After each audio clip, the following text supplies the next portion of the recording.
ادب و احترام کے ساتھ حضرت مولانا خلیل صاحب کو نشان کے ساتھ دعوت دیتا ہوں.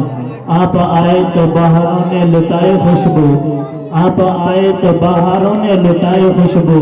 پھول تو پھول تھے کانٹوں سے بھی آئی خوشبو.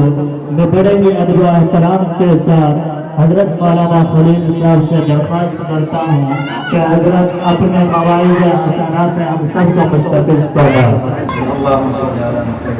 نحمده ونصلي على رسوله الكريم اما بعد اعوذ بالله من الشيطان الرجيم بسم الله الرحمن الرحيم لئن شكرتم لأزيدنكم ولئن كفرتم ان عذابي لشديد صدق الله العظيم. بھائی آپ حضرات کی خدمت میں چند باتیں عرض کرنی. اللہ رب العزت صحیح کہنے کی اور آپ عمل کی غرض سے سننے کی توفیق عطا فرمائے. میرے عزیز بھائیوں، آپ صبح سے اب تک پروگرام بچے کے دیکھ رہے ہیں. کچھ بچے کلام پاک سنا رہے ہیں، کوئی نعت پاک سنا رہے ہیں. اللہ کو بے انتہا بڑا کرم. آپ جاؤ، بہت سے گاؤں علاقے ایسے ملیں گے جہاں کلمہ لا الہ الا اللہ سکھانے والے کوئی نہیں. آپ یہیں چلے جاؤ، راجستھان میں چلے جاؤ، کہیں 10 گھروں کی بستی ہے، کہیں 5 گھروں کی بستی ہے. وہ بیچارے مجبور وہاں اپنے بچان میں کہیں پڑھانے بھیج نہ سکا اور ان کی نسل آج ضائع ہو رہی. اللہ نے آپ کے ساتھ میرے ساتھ ایک کرم فرمایا. اللہ نے آپ کو اولاد بھی عطا فرمائی اور اللہ نے پڑھنے پڑھانے کو موقع نصیب فرمائی. اور یہ بات خوب ذہن میں رہے. آپ کی جو مجلس ہے مقصد یا تو یہ ہے کہ ہم یہ پہچانیں کہ اللہ ہم سے چاہے گا، اور یہ بات خوب اچھی طرح ذہن میں رکھیں. قرآن کریم کے علم کے بغیر، اللہ کے نبی صلی اللہ علیہ وسلم کے لائے ہوئے علم کے بغیر کوئی بھی انسان دنیا میں اپنی پیدائش کے مقصد سمجھ نہیں نہ سکے. اور کتنے تو لوگ دین کی شکل میں بعض دفعہ وہ محسوس کریں گے کہ میں ثواب کروں، لیکن خدا نخواستہ اگر اللہ کے دین کی علم نہ ہے وہ انسان دین کے ان کو گمان نہیں ہے کہ میں ثواب کماؤں، لیکن حقیقت میں وہ گناہ کماؤں. آپ دھیان سے سنیں. مثال کا طور آپ دین کا ذوق رکھنے والے اور عشاء کی نماز کے بعد یا فجر کی نماز کے بعد آپ کے طبیعت میں سورہ یاسین پڑھیں یا سورہ ملک پڑھیں، اور یقیناً سورہ یاسین کی بہت بڑی فضیلت آپ سنتے رہیں، سورہ ملک کی بڑی فضیلت ہے. لیکن وہ موقع پہ آپ کی والدہ آپ سے یوں کہیے میرے بیٹا تو پورا کام کر، میرے بیٹا تو جنگل چلو جائے، ایسا کو پانی پیا دے. یہ بات سنو رسول بیٹھ کے بعد آپ کی طبیعت میں یہ ہے کہ میں سورہ یاسین پڑھوں، سورہ ملک پڑھوں، سورہ اقلام یوسف پڑھوں یا میں تسبیحات پڑھوں، لیکن آپ کی والدہ کی منشا آپ سے یہ ہے کہ بیٹا تیرا ماں پورا جگہ سروا بٹھا رہا یا تو کھیتوں میں نہیں کیا. تو آپ علماء سے بوجھو واقعہ انسان کے ذمہ ضروری ہے کہ انسان سورہ یاسین چھوڑے، سورہ ملک چھوڑے، لیکن ماں جا بات کہے وہ بات مان لے. اب یہ بات سمجھانا والا کو کون ہے؟ اگر یہاں کے تعلق علماء سے ہے، مدارس سے ہے، مکاتب سے ہے، تو یہ انسان سمجھے گا یاد ہے میرے اللہ کی منشا موسوقہ ہے. کتنے سارے لوگ بیچارے مغرب کی نماز پڑھے یا کئی گروہ وہ دعا مانگتے دیکھے ہوں گے اور بغیر وضو کے سجدے کی حالت میں دعا مانگ رہے ہیں. حالانکہ جب انسان سجدے کی حالت میں رہے اللہ کو سب سے زیادہ قریب رہے، لیکن یہی انسان سجدے میں دعا کرے لیکن بغیر وضو کے دعا کرے تو علماء سے پوچھو بغیر وضو کے سجدہ کرنا حرام، بغیر وضو سجدہ کرنا حرام ہے.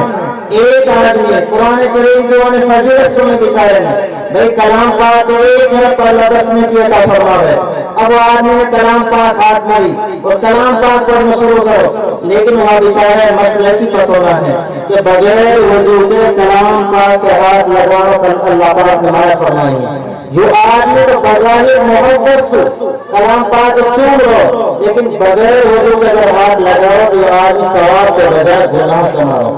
تو ہر کام صحیح کرنے کے لیے انسان ضرورت پڑے گی علم کی اور علم بغیر مساجد کے بغیر علماء کے قریب ہوئے آپ دین کی شکل میں گمراہی کی طرف تو جا سکو لیکن صحیح راستے نہ آ سکو آج کتنے سارے لوگ بیچارے وہ اپنے ماں باپ سے ایسے انداز میں بات کر رہے ہیں جیسے کئی پڑوسی سے بات کر رہے ہوں اور کتنے سارے نادان تو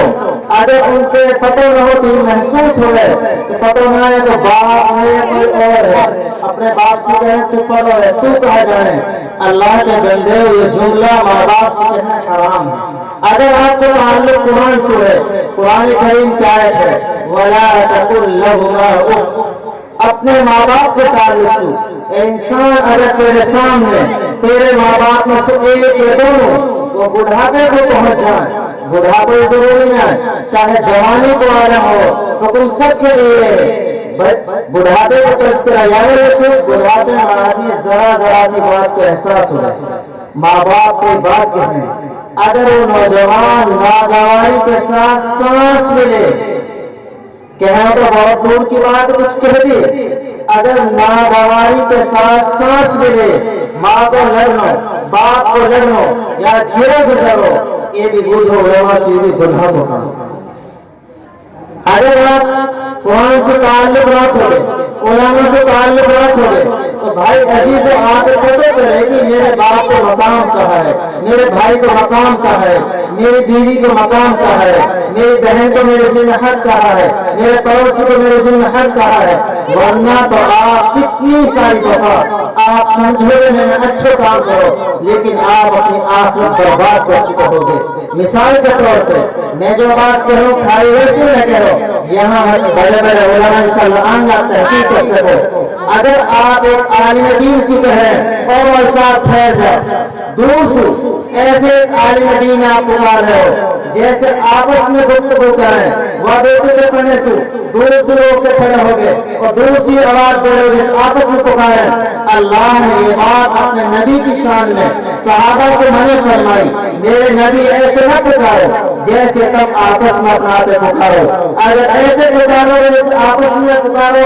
میرے نبی سے بات کرو گے تمہاری نیکی برباد ہو جائیں گی اور تمہیں خبر بھی نہ چلے گی جیسے ہی اللہ کے نبی کے تعلق سے میرے نبی کی آواز پر اپنی آواز بلند نہ کرو سوال یہ ہے اب نبی تو دنیا میں موجود نہ رہے اب یہ حکم کس کے لیے ہے میرے بھائیو قیامت تک اب یہ حکم علماء کے لیے ہے اگر آپ قیامت تک جینے والے ہو اگر اپنے وقت کے علماء سے ایسے بیٹوں کے پہنے سے بات کریں گے وہ چاہے اپنے من میں ساری دنیا میں سے کچھ کہے لیکن بھائی ڈر ہے کہ ان کی نیکی ضائع نہ ہو جائیں ان کے گناہ ان کے ذمہ نہ جائیں